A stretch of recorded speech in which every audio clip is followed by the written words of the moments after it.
Claro, o Lula hoje é o candidato mais forte, as pesquisas que saem quase semanalmente de vários institutos apresentam isso. Precisa ver se até lá, até outubro do ano que vem, no primeiro domingo, quando vai ter o primeiro turno, isso vai se manter. E tem muitos candidatos da chamada terceira via, etc. tal, que se apresentaram aí, que pode ser também alternativas, né? O que você hoje vê como uma possível Agora, alternativa? tem 3, 4, por exemplo, tem o Ciro Gomes, que esteve aqui, né? Tem o João Dória, que esteve aqui, que são esses de todos de terceira via, a princípio, são os que têm mais viabilidade. Porque os outros são boa gente, Simone Tebet, que é o próprio João Amoedo, mas é difícil encabeçar, pode ser vice. E o Sérgio Moro, você acha que Mandetta.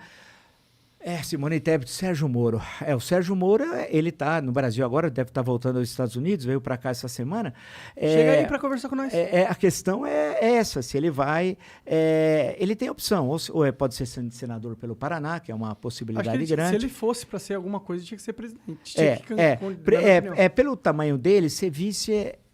pela projeção que ele teve, acho que não seria o mais adequado a princípio, né? Pensando... ele ia ser traído de novo se ele fosse vice. Teria de ser... agora, sendo candidato, uma coisa é ser juiz. É fácil, eu estou aqui, os advogados estão aqui, os promotores aqui, eu vou lá, decido, etc. tal. Outra coisa é fazer política. Você tem de convencer o outro. Não é que você decide quem é inocente e quem é culpado.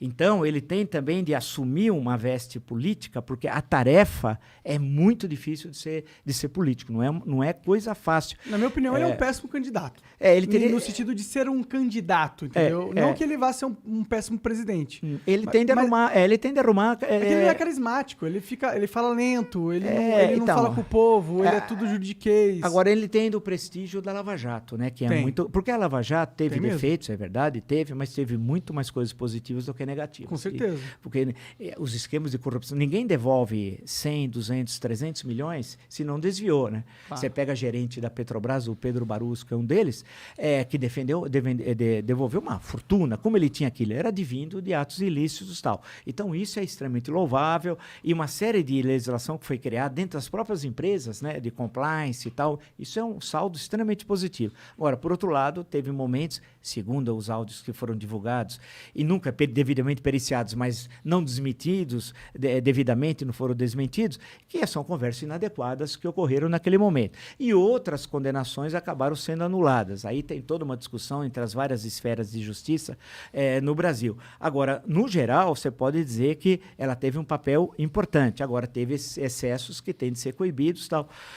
Isso me parece evidente. Você acha que esses excessos que foram imputados ao Sérgio Moro, eles prejudicaram ele como candidato ao ponto de ele ser inviável? Criaram os excessos bateram muito na tecla do Ministério Público, né? Especialmente ali do Paraná, né? Federal, mas no Paraná. Isso prejudicou, claro. Ele prejudicou, acho que várias coisas. Ele fez um cálculo errado de ter sido ministro da Justiça, né? Ele poderia ter ficado juiz e aí, se quisesse fazer política, mais lá na frente, que seria agora, aí ele poderia ser candidato. Então, ele fez um cálculo errado. E agora ele está vivendo uma situação difícil, né? Porque ele tem um emprego nos Estados Unidos, não sei se vai continuar ou não lá, né?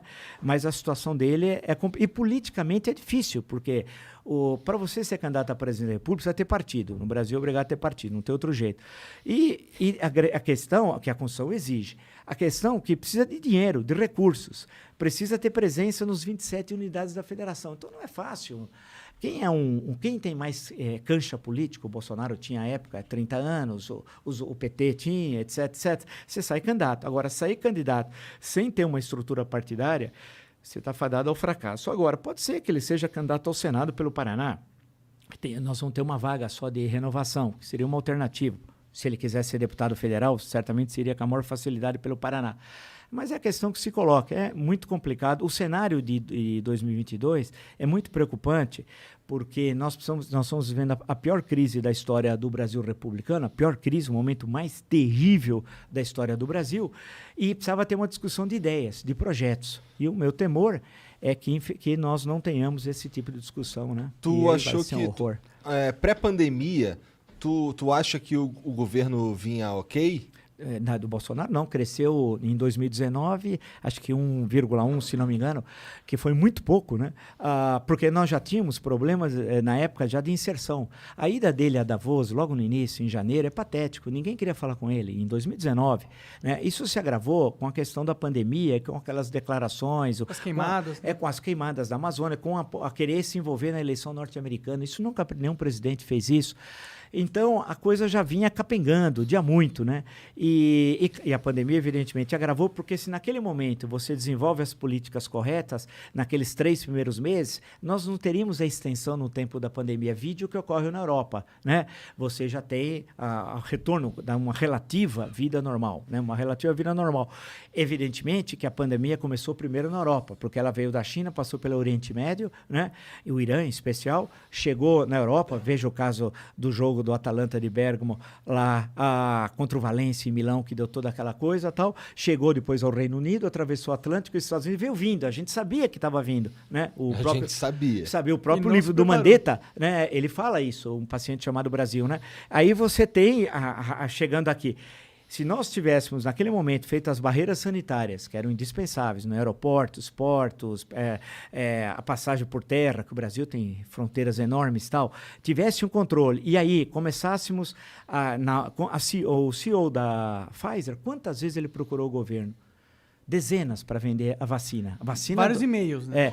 Bom, mas foi a reuniões. Eles negociaram com o cara, só não chegaram no acordo. Não, várias reuniões. Ele não queria, o governo não queria negociar com a Pfizer, mas queria negociar com o picareta do Cabo Dominguete, né? Com os picaretas que estavam no Ministério da Saúde fazendo corrupção, porque o governo não queria vacina, queria propina, né? E a CPI comprovou isso, né? Mostrou um cenário que eu falei, mas não é possível uma pessoa como o Pazuello, que é o que o Pazuello fez, nós vamos ter, no sentido não de vingança, eu não gosto de vingança, justiça. O número, durante a gestão dele, morreu cerca de 250 mil brasileiros e brasileiras. Ele brincando com Manaus. O que aconteceu em janeiro em Manaus, as pessoas morrendo porque não tinha oxigênio.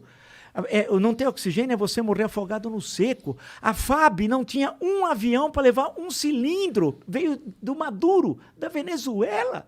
É inacreditável o que aconteceu. Veio da Venezuela. Quer dizer, a Aeronáutica Brasileira não tem um avião. A Marinha não podia por via fluvial? Não sei. Ninguém conseguia levar. Veja, quase 200 por dia estavam morrendo em Manaus. Aí eles mandam o Tratikov para lá. O Pazuello foi lá, e ele mora lá, hein? Foi lá dando risada, gozando das pessoas. Porra, cara, qual é a tua? As pessoas morrendo. E eles não comprando a vacina. E aí vem o Cabo Dominguete, que é um sujeito patético, né? Que não tinha dinheiro para colocar, segundo o WhatsApp. Ele não tinha nem a vacina, né? Nada, era tudo mentira. Falava em milhões de vacina. Cadê as vacinas, cara? Né? E aí eles foram fazendo um happy hour, era 5 da tarde, quando naquele dia tinha morrido 1.200 pessoas, o cara para de trabalhar às 5 da tarde, o tal de Roberto Dias. Então, quando você vê todo esse cenário, esse conjunto de coisas, você fala assim, Deus do céu, né? O que aconteceu no Brasil é um pesadelo, é que nós perdemos, não sei porquê, não tenho a capacidade da indignação. O Brasil sempre foi um país, em certos momentos, muito indignado. E assim que a história mudou.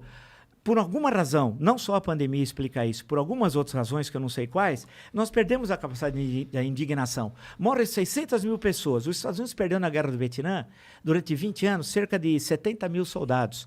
Pô, aqui morreu em 1 ano e meio 600 mil pessoas, cara.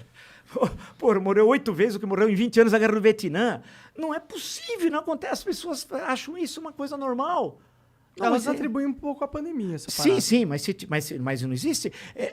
A pandemia veio, ela tinha, como outros países fizeram, rapidamente você faz os trabalhos de isolamento, a utilização das máscaras, que eles continuam sendo contra, né? Fazer o distanciamento social, e aí vem as medidas de você construir um plano geral nacional de saúde com os secretários e enfrentar. Nós só não temos hoje 1 milhão de mortos, como havia até uma previsão que fosse possível, infelizmente chegar a isso, graças aos bons secretários estaduais de saúde, graças a bons secretários municipais de saúde, graças a governadores que tiveram a coragem de peitar o Bolsonaro. Porque se não fosse isso, nós estávamos fritos hoje, nós estávamos com 1 milhão de mortos, que era uma das... um levantamento matemático estatístico. Precisa de coragem para peitar o cara. Né? Precisa sim, porque o presidente do Brasil tem muito poder. Mas ele estava também... ele é um pária, né? é politicamente muito vantajoso estar contra o Bolsonaro hoje em dia. Olha, é difícil em certos momentos enfrentar, porque ainda ele tentou dia 7 de setembro dar um golpe de Estado. Ainda bem que ele é incapaz. Eu né? acho que ele Graças fica a Deus, né? tentando, ele fica soltando no público dele uns testes pra ver como que tá o clima. Será que eles aceitariam fazer isso? Sim. Tanto que eu já vi uma declaração dele falando, pô, vocês falando aí que querem golpe de Estado, tô esperando um sinal de vocês. Ele falou isso com todas as letras, inclusive. Agora, então eu acho que ele fica só testando a água. Se tivesse Ele falou isso? Falou. Falou mesmo, eu vi o vídeo.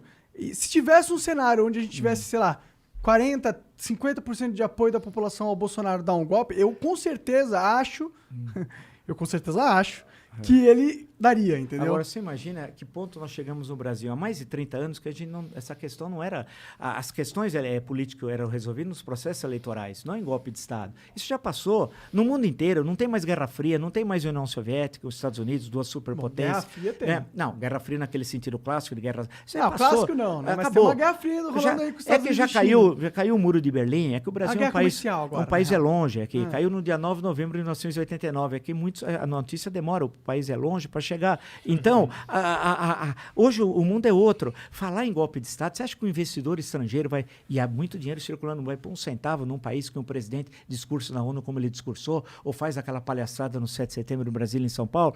Então, o que nós precisamos voltamos à questão, a estabilidade política. A estabilidade política é que gera uma boa discussão política e o crescimento da economia. Nós precisamos saber para onde vamos. O país tem demandas, precisa crescer, precisam qualificar a força de trabalho.